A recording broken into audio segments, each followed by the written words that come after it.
Hello learners, welcome to this session. In this session, let us learn programming languages for developing embedded systems.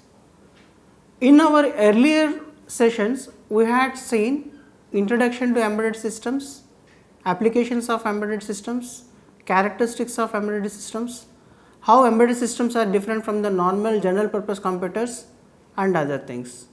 In this session, let us learn, in order to develop these embedded systems, what are the various programming languages, those will give the support.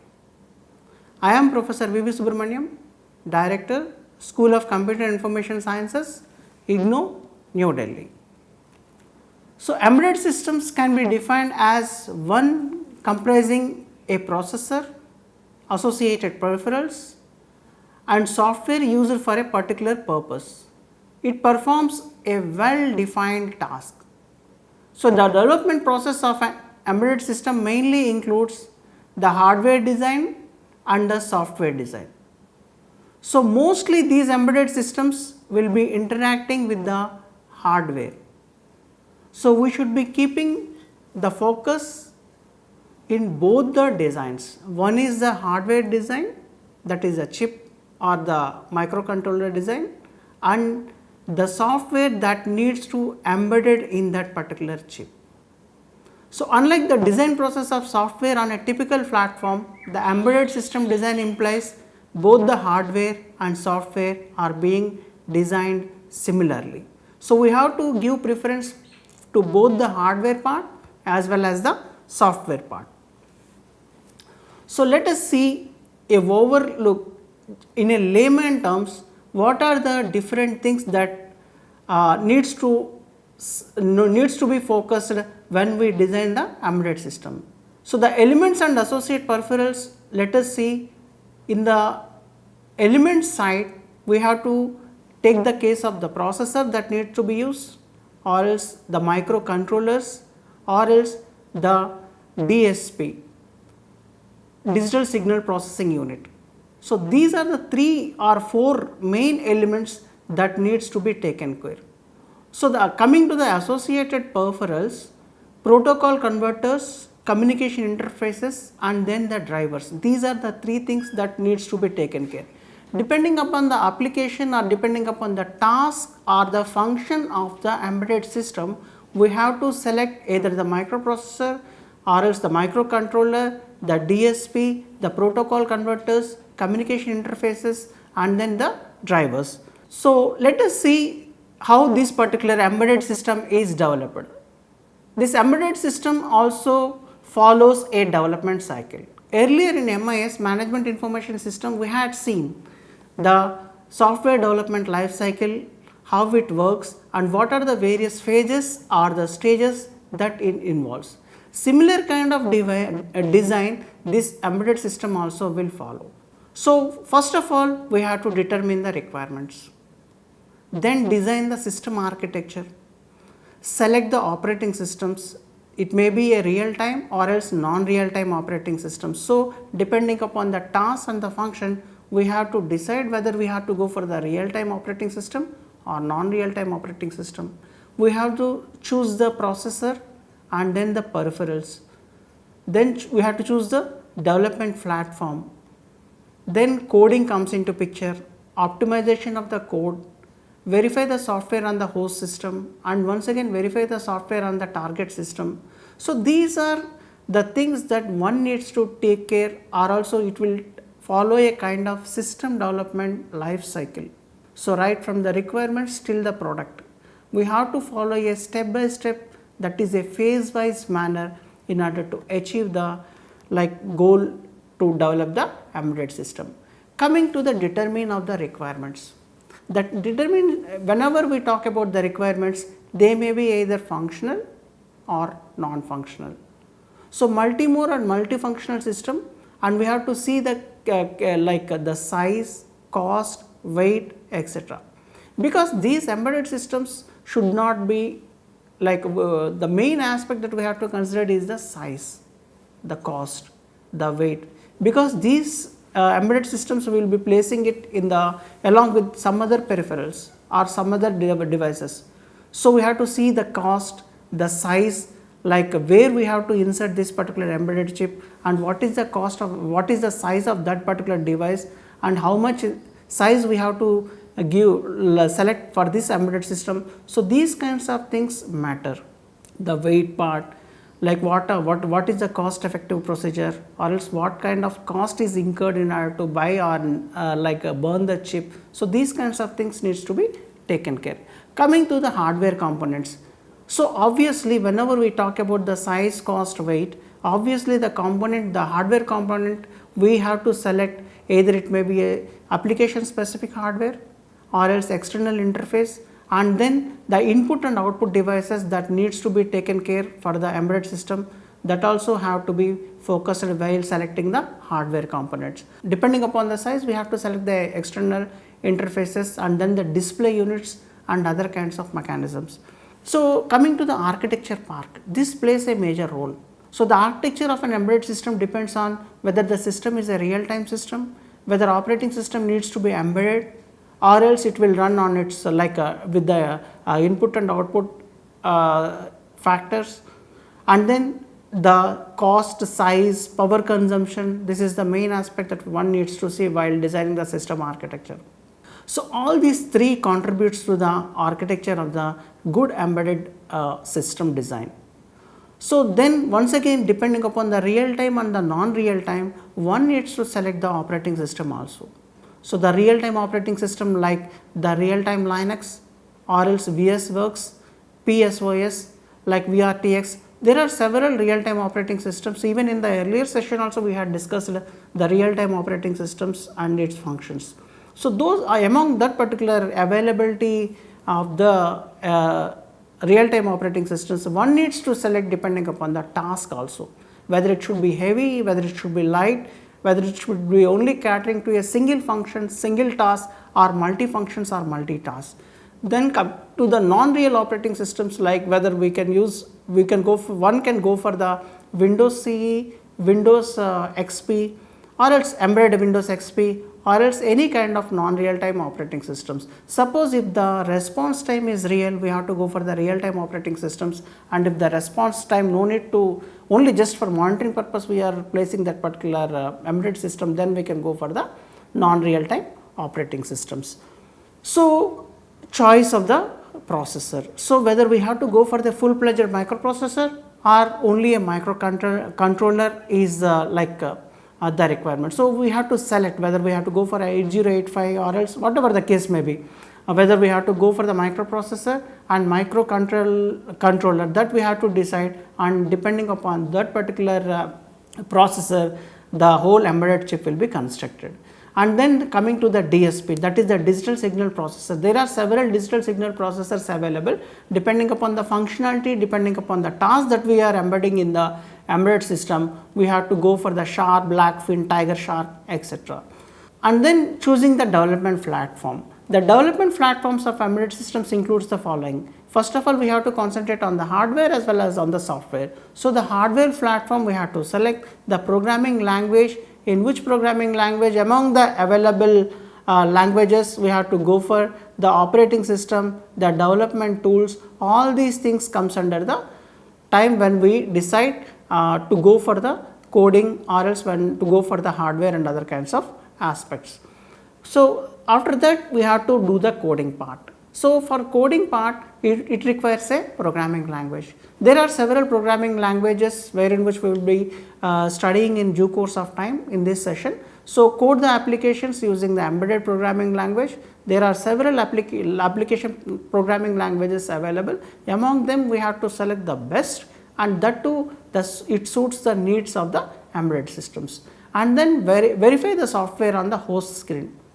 As we are talking about the systems with the miniature kind of display units and other kinds of things, we have to verify the software on the host system, compile, assemble the source code into object files, use a simulator to simulate the working of the whole system, and this particular verification we should take care with due and prompt care. where in which if at all there are any bugs and other kinds of things we have to rectify at this particular stage, otherwise it may trouble while it is being converted into a kind of product.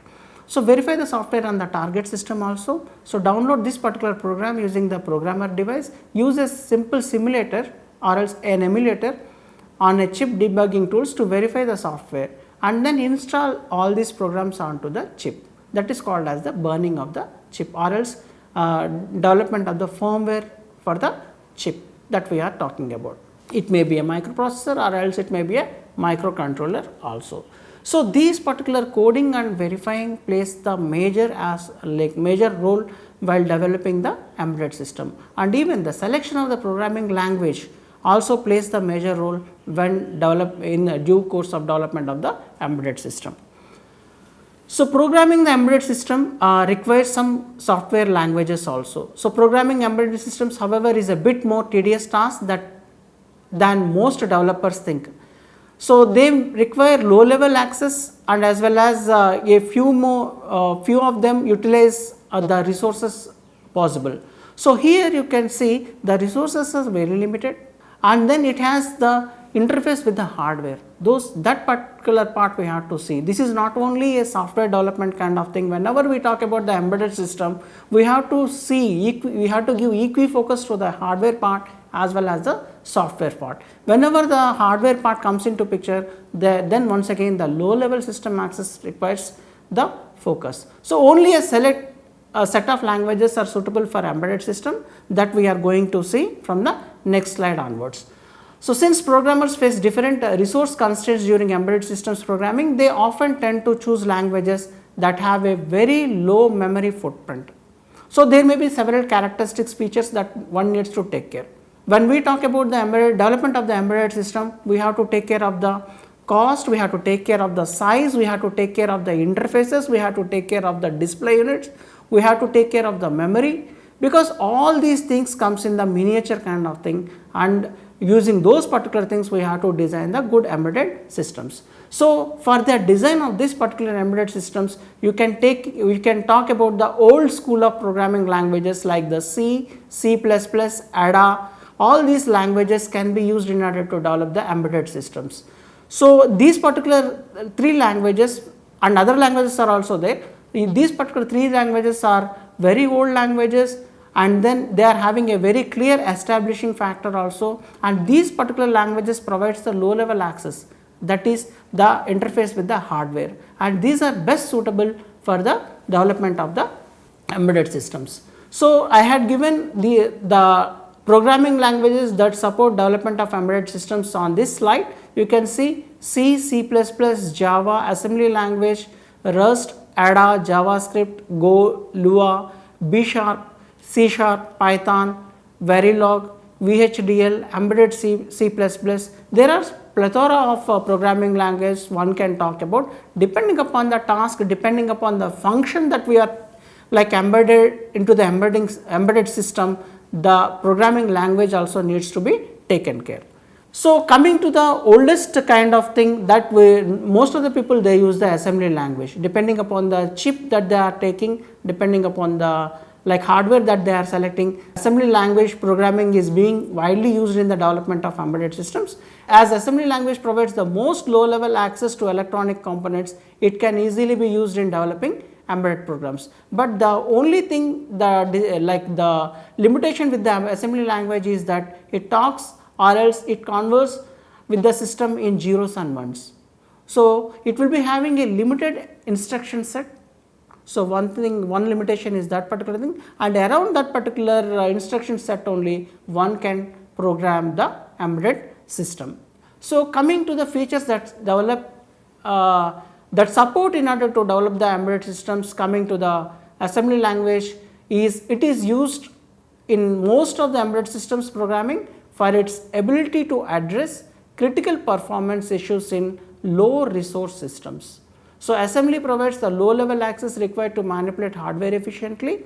Embedded application written in assembly is very memory efficient and fast, because we are writing the programs very much nearer to the hardware, like we are directly talking to the hardware. using zeros and ones. So, these particular embedded applications written in assembly is very memory efficient and will be very fast. So, the assembly language programs are almost as efficient programs written in the native machine codes, because the instruction set will be from the chip that we are using. So, another programming language we can talk about is the Verilog. Verilog is a hardware description language, and most of the embedded systems nowadays are using the Verilog or VHDL. So, these are the most popular things, because doing programming using the assembly language is a tough task. So, most of the people they shift to Verilog and VHDL, Java and other programming languages nowadays. And this Verilog is widely used language in the field of embedded systems programming and offers very low level access to system hardware. You can access and control almost every hardware specific detail by incorporating this language into your embedded systems development. And the syntax, coming to the syntax, this Verilog follows the similar syntax that we follow in the C programming. Let us see the features of Verilog that support the development of embedded systems. Verilog allows developers to control the propagation delay and signal strength of their embedded system. So, this is the greatest advantage that we get from using the Verilog programming language. It features two distinct assignment operators, one for the blocking assignments and other for the non-blocking assignments. And it follows a kind of data flow language, and it allows you to design custom hardware as required by your embedded system. So, variables in the Verilog language require a definite size. And the next language that we can talk about, which is very much popular among the embedded system designers, is the VHDL. VHDL is used as a general purpose parallel programming language in embedded systems programming. So, this particular VHDL has the characteristics of parallel features also, parallel programming features. So, this particular VHDL is used for the general purpose parallel programming in embedded systems. VHDL can yield a much modern embedded system that most other traditional programming languages, although generally used for simulating logic gates and circuit. VHDL has a long history of being used in both industrial and household embedded system applications. So, coming to the features part, these programs are written with VHDL are usually processed by a synthesis program. They can handle parallel processing quite smoothly in most modern embedded device. Whenever we talk about the parallel processing, most of the programmers for the embedded system design, they think of VHDL only.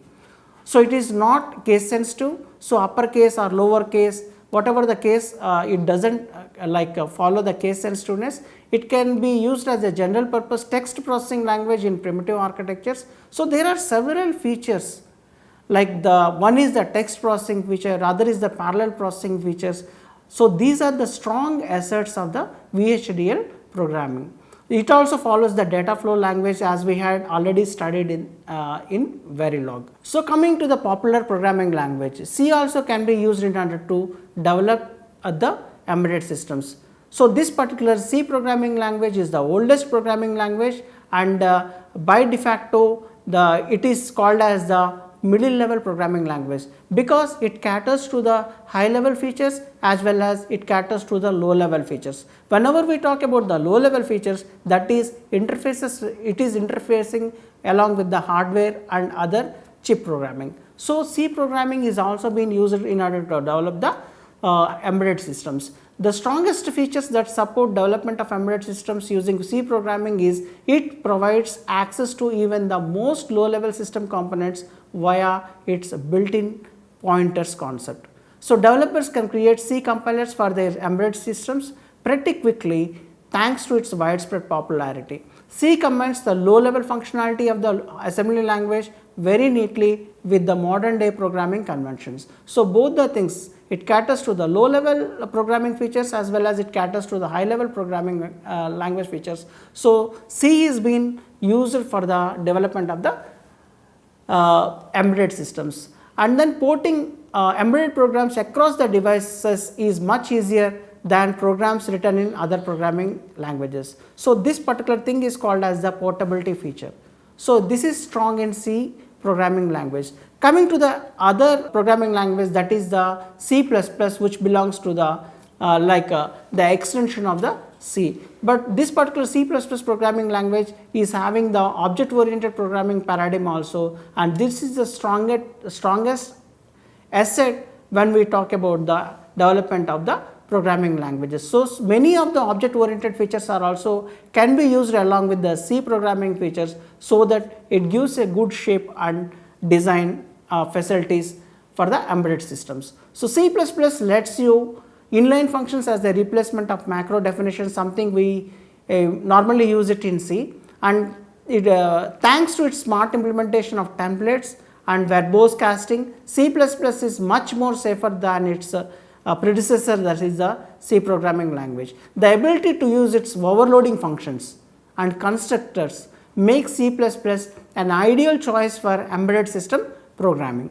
So, these are the strongest assets, like the operator overloading, functional overloading, and then the error handling, the templates. All these features whatever we are talking about in C++ allows the developers to program even the most complex embedded systems without overflowing the memory and the other conflicting features. So, coming to the oldest programming language, that is the ADA programming languages. It has almost completed 3 decades of its existence.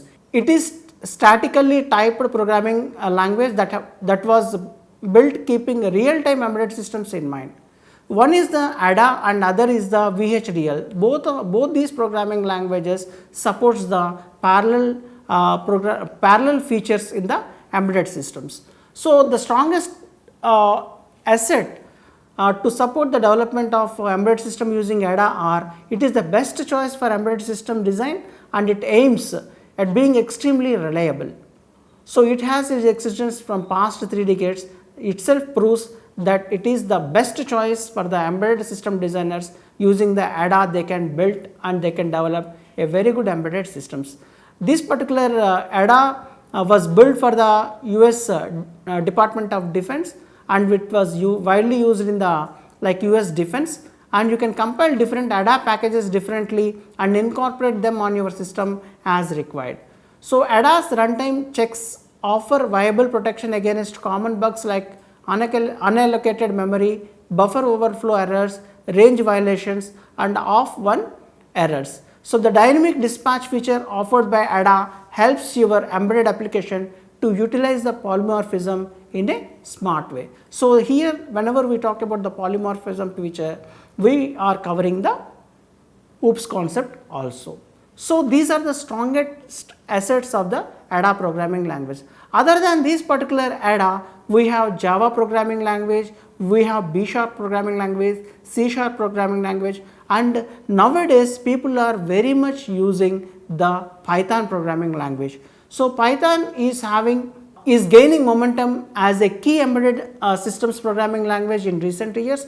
As microcontrollers are getting robust every day, it is quite easy to run Python program inside the embedded device nowadays. So, it is becoming picking up very much nowadays, and this Python is widely used in order to develop the embedded systems, and the Python gives developers the ability to write quick programs and very much very useful for designing the embedded systems.